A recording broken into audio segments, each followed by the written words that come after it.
Good morning to all students. Today we shall discuss some questions from the Evergreen. What led to ethnic tension in Belgium? Belgium में ethnic tension का कारण क्या था? तो Belgium में two group on the base of language के आधार पर पाई जाती थी, एक फ्रेंच स्पीकिंग और दूसरा डच स्पीकिंग पीपल। उन दोनों के बीच में टेंशन क्रिएट होता था। जर्मन पीपल की जो संख्या थी, जर्मन स्पीकिंग पीपल की संख्या जो थी, दे वर वेरी लिटिल, और जो टेंशन क्रिएट होता था French speaking and Dutch speaking people की। फ्रेंच स्पीकिंग पीपल जो थे, they were the educated and economically develop, जबकि डच स्पीकिंग पीपल जो थे वह इकोनॉमिकली बैकवर्ड थे और educational backward, they were also educational backward. कोई भी इकोनॉमिकल या educational benefits which was brought by the government that reach to the Dutch speaking people, very slow process, so a tension create among those group, इसलिए tension जो था उन ग्रुपों के बीच में क्रिएट हुआ और 1950 और 1960 के बीच में वो सीवियर हो गया, बहुत तेज हो गया। After some time a specify has been came by the constitutional amendment. What is the ethnic composition in Belgium? Belgium में एथनिक कंपोजिशन क्या था वो बतलाना है। किनकी संख्या क्या थी? डच की क्या थी संख्या, फ्रेंच की क्या थी, जर्मन की क्या थी। आगे है what is the ethnic composition of Sri Lanka. Sri Lanka का एथनिक कंपोजिशन क्या था? तो दो कम्युनिटी थी वहाँ पे, सिंघल कम्युनिटी और तमिल कम्युनिटी। सिंघल कम्युनिटी 78% थे और तमिल कम्युनिटी 18% थे।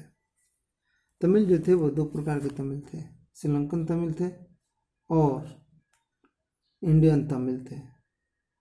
तो 18% में से 13% जो थे वो सिंघल श्रीलंकन तमिल थे, जो वहाँ के नेटिव पीपल थे, और 5% जो इंडियन तमिल थे वो कैसे वहाँ पर पहुँच गए?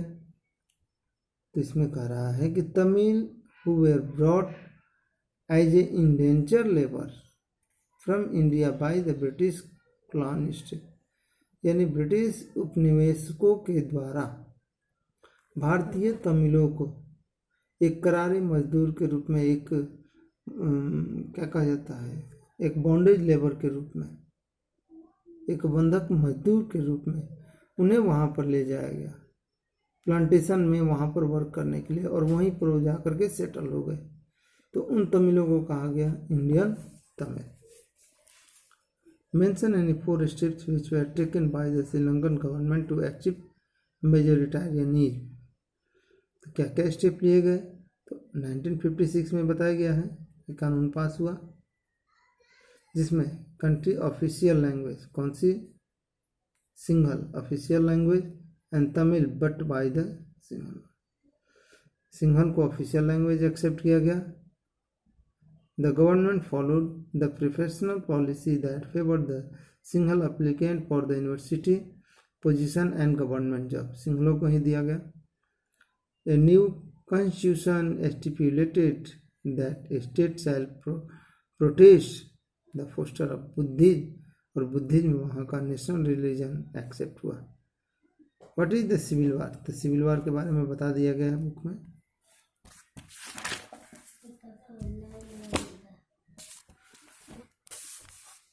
What is community government? Book में मैं बताया था कि कम्युनिटी गवर्नमेंट क्या होती है। A community government is one in which different social group are given power. Different social group को पावर दिया जाता है to handle the affair related their community, अपने कम्युनिटी के मैटर को सॉल्व करने के लिए डिफरेंट कम्युनिटी को इसमें पावर दिया जाता है। इसके बाद The community government is elected by the people belonging to one language या one community, और community government जो होती है वह one community on the base of language, on the base of caste या on the base of other social form के आधार पर हो, वही community, such type of community choose their leaders to rule over them, अपने ऊपर शासन करने के लिए। This government has power regarding cultural, educational and language related issue पर उनका अधिकार होता है। कल्चर पर, एजुकेशन पर, इकोनॉमिक्स कर रहे हैं, एजुकेशन पर, लैंग्वेज पर, कल्चर पर, इन सभी चीज़ों पर उनका अधिकार होता है।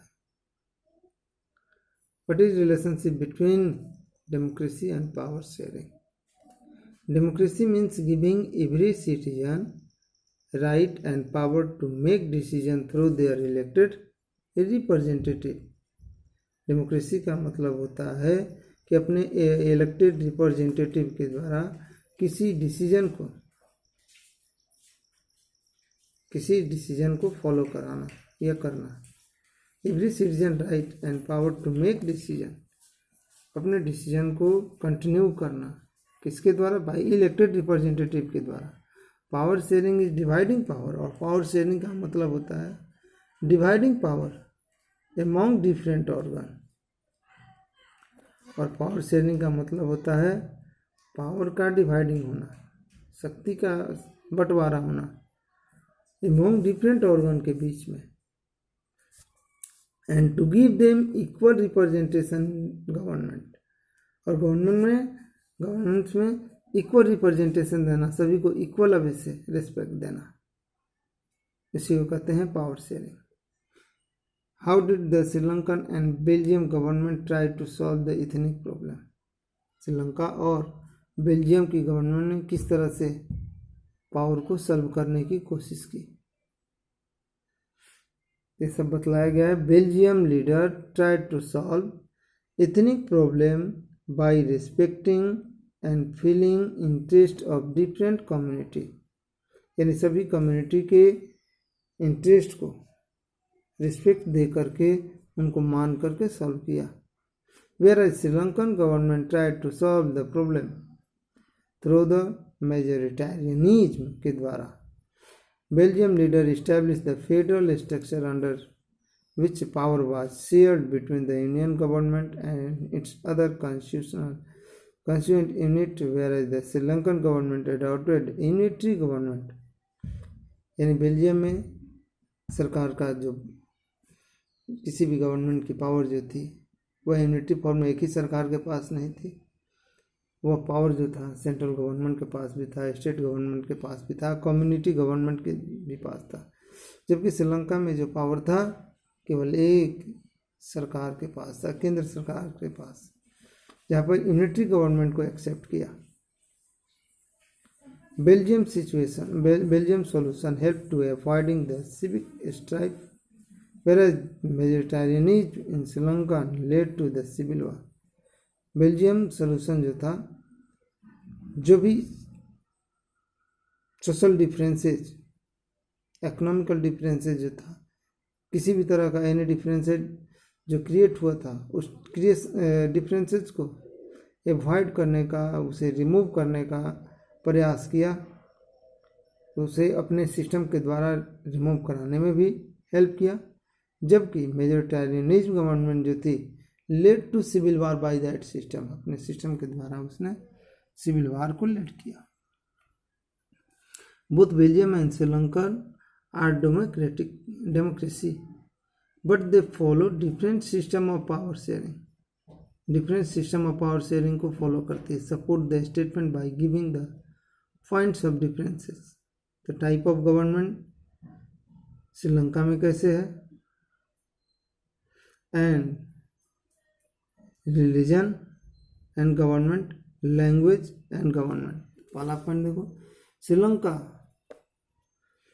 continue to be for all practical purpose a unitary system where the national government has all powers।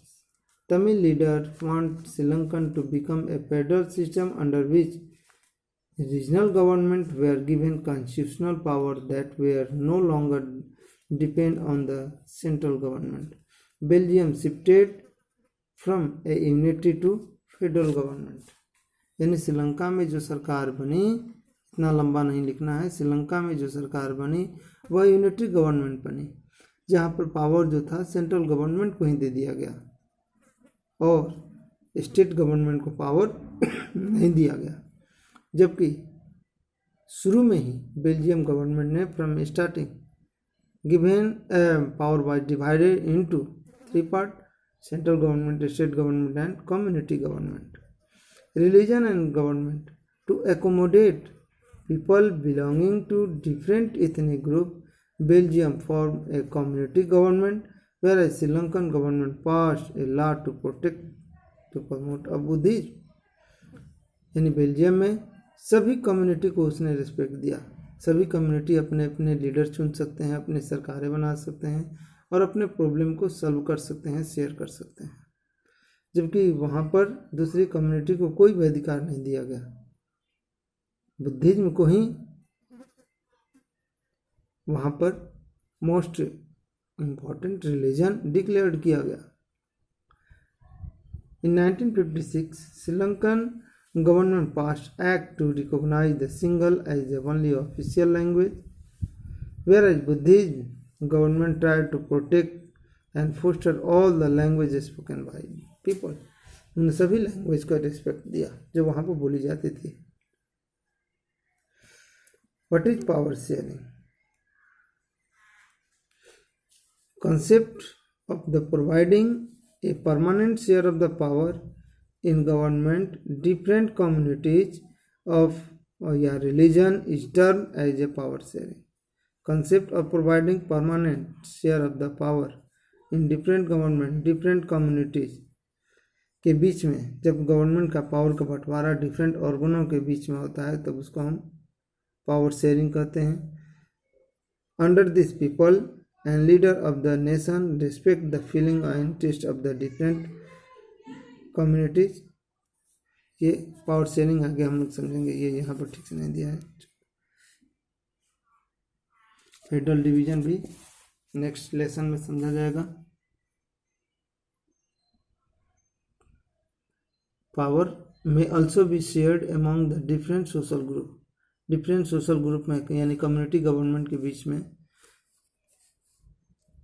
Power also में be shared among the different social group के बीच में पावर कैसे शेयर किया जाता है। On the base of language के आधार पर पावर का शेयर कम्युनिटी गवर्नमेंट कैसे बने। इसके बाद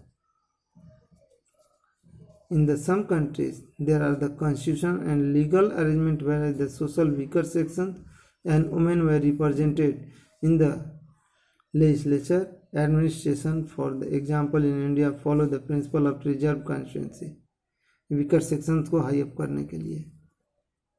ये हो गया among the different social group के बीच में पावर की शेयरिंग कैसी होती है। तो बेल्जियम में कम्युनिटी गवर्नमेंट, भारत में रिजर्वेशन फैसिलिटी।